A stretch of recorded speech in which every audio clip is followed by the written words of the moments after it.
Hi, my name is Elizabeth Valdez. I am a doctoral candidate at Baylor University School of Education in the EDD Online Learning and Organizational Change Program. I'd like to thank Dr. Julia Earl, my faculty advisor, for her guidance throughout my dissertation research. I would also like to thank Dr. Leila Sangouris for her valuable feedback offered with the mixed method research dynamics of my work. I completed a mixed method study entitled An Examination of Educators' Perceptions of Their Students' Mental Health Needs and Barriers to Support Services. Over the next several minutes, I will walk you through my problem of practice as a school counselor and share with you an overview of what the available literature says about students and mental health. I will then review the purpose of my study, the methodology I chose for my study, and a brief summary of my findings. I will finish by sharing some of the implications of the study along with an overview of my plans to distribute these findings. School counselors have limited time and attention to focus on the academic, social, and mental health needs of every student in their school. The American School Counselor Association recommends a ratio of 250 students per school counselor, with the expectation that a school counselor provides direct services to each of those students at some point throughout the school year. However, national averages of students to school counselor ratios are well above this recommendation, with an average of 430 students to every one counselor. In my home state of Pennsylvania, the ratio averages 369 students for every one school counselor. While these ratios are intended for general support, we know that mental health issues among students are increasing. In fact, approximately 10% of all U.S. students present with symptoms of or are diagnosed with a mental health disorder. Pennsylvania counselors average 37 students on their caseload with presenting mental health issues. These students require more frequent contact and intervention with the school counselor compared to their peers, or require more intensive mental health services from contracted school-based mental health providers. When factoring in the limitations of a 7-hour school day and the other responsibilities that fall on the school counselor, the window of opportunity to meet with students is very narrow. According to information found in the 2019 Pennsylvania Youth Survey put out by the Pennsylvania Commission on Crime and Delinquency, less than 50% of students needing mental health services have access to any type of support. The barriers to support services vary from low referrals, limited support staff, limited time, and resistance from educators to releasing students from academic class time. This last barrier is where the focus of this research lies. As I indicated earlier, our nation's children are struggling with mental health issues.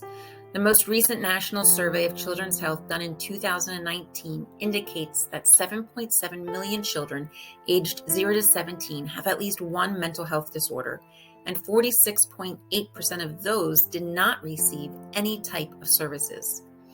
Of those adolescents aged 12 to 17 who did receive services, 3.4 million received services in an education setting. We know that these numbers have increased since COVID-19 began in 2020. Maslow taught us that a human's basic needs, including psychological, social, and emotional needs, have to be met before higher order needs can be addressed.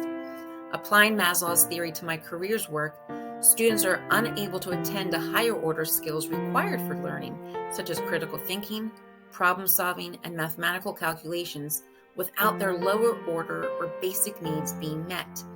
If support services and other interventions can meet some of those basic needs, then the student can engage more of themselves in the learning process. While services to support students do exist outside of the school setting, studies have revealed that 89% of the teachers believe that schools should be involved in the mental health support that students receive. However, other studies found that students' access to services offered within the school competes with academic instruction. Because students spend the majority of their day within the school setting, educators play a crucial role in identifying concerns that impact students' academics, safety, and emotions.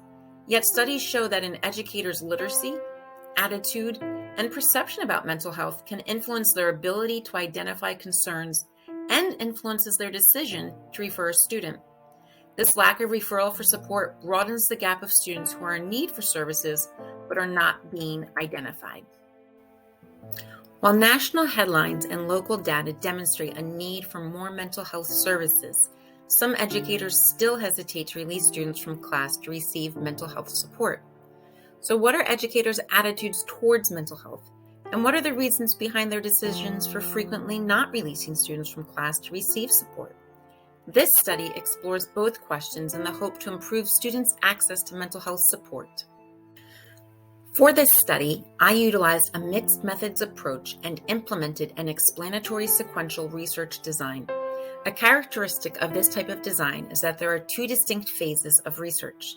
The first phase focused on quantitative data collection and analysis, and the second phase focused on qualitative data collection and analysis. The benefit of this type of design was the value that both types of data brought to the research. This type of design required the integration of the quantifiable data with the qualitative data, creating a richer and more robust picture of the studied phenomenon. The figure shown here on this slide provides an overview of the steps that were followed in this two-phase study, which was modeled after Creswell and Plano-Clark's model.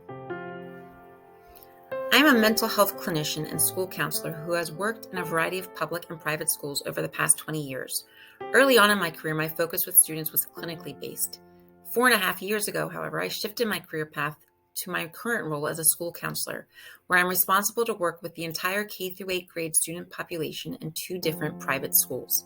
For some of the direct contact with students, I push into the classrooms for social, emotional, and career lessons, while individual and small group work comprises the other portion of direct time.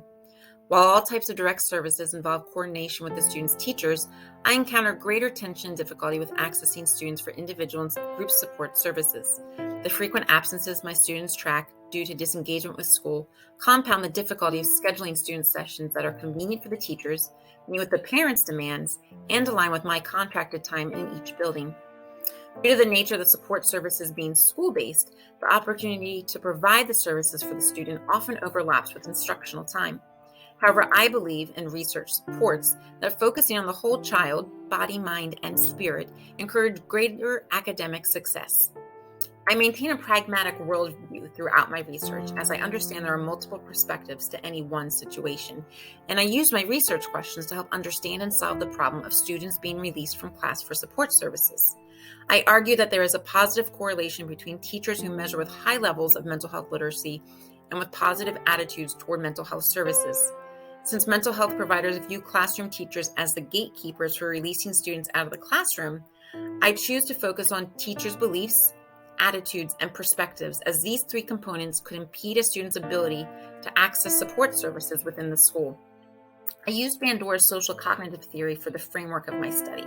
This framework asserts that 3 components influence human behavior: cognitive factors, such as human mindset and experiences; environmental factors, such as the work environment one finds themselves employed; and behavioral factors, such as their practices or efficacy. This framework guided the development of my 3 research questions, the selection of my 2 quantitative inventories, the development of my qualitative survey, and guided my analysis throughout the study. Analysis of Phase 1 showed that there was a moderate, positive, and statistically significant relationship between an educator's mental health literacy and their attitude towards mental health services. Following the research from the literature review and applying Bandura's framework to the analysis, the educator's attitude towards seeking mental health support and their knowledge of mental health may influence a teacher's willingness and decision to release a student from class. Using the transcripts from my interviews with the 5 participants in Phase 2, I conducted direct content analysis to do descriptive coding using a priori themes that came from Bandura's social cognitive theory.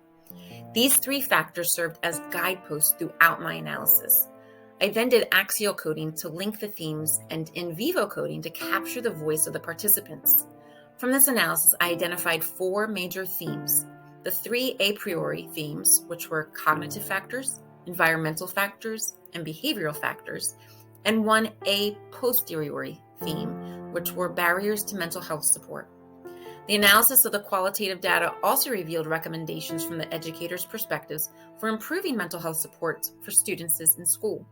This is important as effective systemic change requires the voice of all stakeholders involved. During the 3rd phase, I combined the analysis from the quantitative phase and the qualitative phase. This integration of data supports the framework I use for my study, as Bandura suggests that multiple components contribute to an educator's decision to release a student from academic instruction for mental health services. My results suggest several implications for the various stakeholders connected to student mental health, including but not limited to school administrators, educators, counselors, and higher education institutions. The data indicates that educators need more training and education on mental health issues that impact children and adolescents. This training and education can come in the form of professional development and opportunities to attend conferences. Likewise, education programs, both 4 years and graduate programs, should ensure that their curriculum includes learning about mental health as it pertains to children and adolescents. Educators need training not only how to identify issues and concerns, but also how to support the student within their classrooms. Student teaching rotations could expand to include time at mental health treatment facilities, as this will give educators experience with teaching challenging populations while also giving exposure to observe and interact with various mental health issues. The voices of the participants in this study also indicated that mental health services are important and should be offered in the school setting. If more services are to be made available, then families need to advocate for more funds for such services. Parents and students need to talk to their school boards and express the importance of having more counselors, more space in the buildings, and more accommodations with the schedule to help facilitate any support services for these students. Similarly, counselors need to continue to be advocates for students and ensure that there is an organized system in place that will enable them to meet not only with the students who are in need, but with their entire caseload. Therefore, counselors should consider ways to work closely with administration and educators to ensure the specific needs of students are being met. Qualitative data analysis indicated that if administrators would adjust the schedule of the school day to allow for support services, it could help ease the tension that exists between academic demands and mental health needs. One of the participants suggested having time in the schedule where students can receive the support services they need, or time built in to go back to classes to work on missed assignments if they were pulled from instruction time. Additionally, district administrators should look at reallocating funds within the budget so more counselors and social workers can be hired. Each building should have at least one full-time counselor to ensure a trained individual is always in the building to deal with any type of mental health crisis that may arise. Having more mental health support within the school reduces the need for students to be absent to attend appointments outside of the school day. However, should the need arise for a student to leave school for mental health support, then the administrator can create policy that enables teachers to make allowances for those absences as they may impact classwork or homework.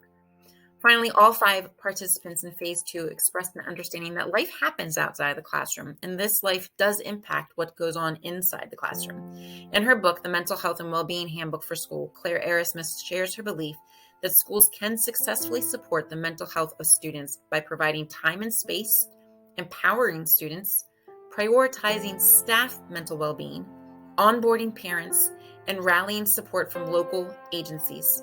Research supports Erasmus that focusing on the whole child can encourage greater academic success. This video is one means of sharing my findings with those outside of my Baylor cohort. In addition to making this video available to schools throughout the county, I also hope to develop a professional development that could be used by schools to train educators and influence policy that will better support students. In addition, I hope to submit my research to national publications, such as the American School Counselor Association's magazines.